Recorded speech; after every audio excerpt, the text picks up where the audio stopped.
right, here we've got a 25-foot Landoll finisher, just come out of an estate.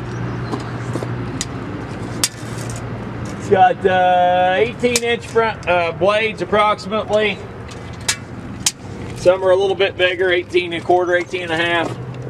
It does have one blade missing on this end right here. That's a cover blade. We'll maybe need replaced. The framing in general looks very good. Over here, it does have Rockflex cushion gangs. The shanks look good. They're pretty darn tight.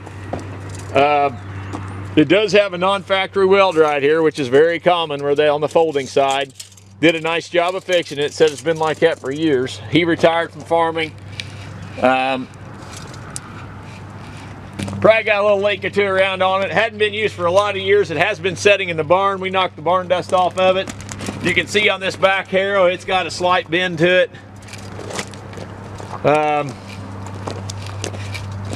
But in general, it's got the 3-bar Harrow. They're good. The paddles look like they're okay.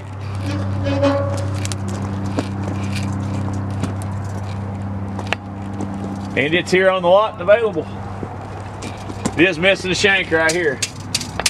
As a matter of fact, there's a shank laying up here. I bet it's got a shank laying on here. I don't think the guy saw that, but 2 shanks laying right there, 2 extra shanks. Looks like he kept them on there for if they broke one.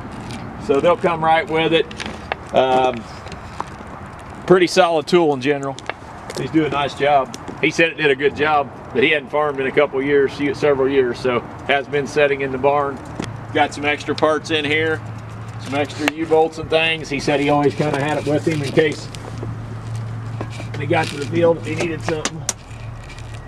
There are some cushion gangs in here. You put an extra toolbox right here, and there are some cushion gangs for your disc in there. We're going to leave all that complete, and it's for sale.